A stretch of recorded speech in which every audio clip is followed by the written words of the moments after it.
Mu bihe bitandukanye abagize societe civile bakunze kugaragaza ko amategeko mu Rwanda asa natorwa mu bwiru kuko abantu mu ngeri zinyuranye badahabwa umwanya uhagije wo kuyatangaho ibitekerezo. John Mudakikwa ayobora umuryango Serura ugamije kubaka igihugu kigendera ku mategeko.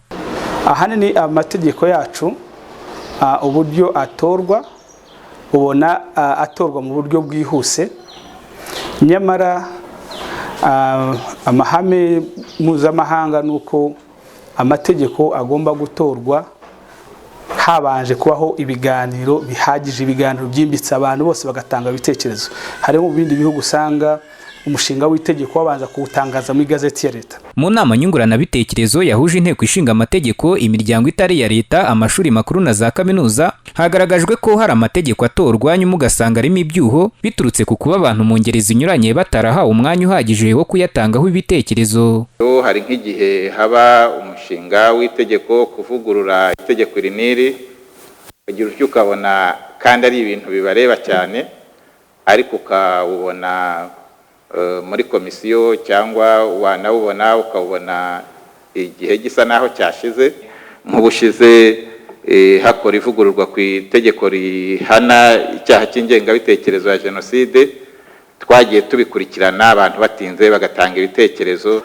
Muri societe civile turi organize, dufite uko turi muri structures, tukamenya ngo iri tegeko riri muri iyi kategori hari abantu bafite expertise bashobora kuba batanga ibitekerezo.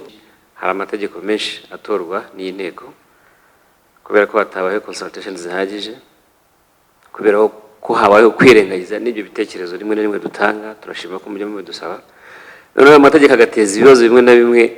Itegeko rishobora kuba initié n'umudepite cyangwa se na guverinoma, ngasanga ibintu mwarabifunze cyane, harafunze, mwari mukwiye kubifungura kugira ngo na societe civile na aba bose mwatumye ahangaha babonye uburyo babagezaho imbanziriza mishinga. Ku itegeko ryo kubona amakuru hano mu Rwanda, access to information law, ni itegeko twifuza ko mu kusuzuma amategeko mwazaturebera uko hashyirwamo n'ingingo igena iri haro caractère coercitif, kuko kugeza uyu munsi wese asabwe gutanga amakuru ariko utayatanze abiki. Inteko ishinga amategeko nayo isa niyemeye ku ruhare rw'abantu mu ngeri zinyuranye mu gutegura amategeko rukiri ruto, bityo ko hari ibigomba gukorwa rukongerwa. Icyakora ngo hari igihe umushinga w'itegeko uba wihutirwa, bityo ugahita wemezwa hadategerejwe ko abantu mu ngeri zinyuranye bawutangaho ibitekerezo.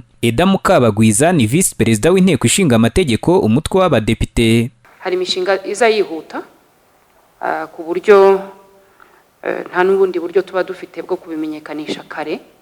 Icyo gihe mu bimenyesherezwa kenshi natwe niko tuba twayibonye.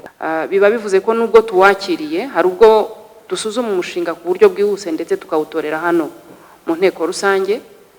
Hari n'ubwo uwo mushinga usuzumwa ku buryo bwihuse ugashyirwa muri komisiyo, ariko biba bivuze ko iyo komisiyo nayo ihawe task yo kusuzuma mu buryo bwihuse. Ibiganiro byahuje inteko ishinga amategeko, abagize societe civile, amashuri makuru na za kaminuza byari bigamije kurebera hamwe uko izi nzego zagirana imikoranire ya hafi.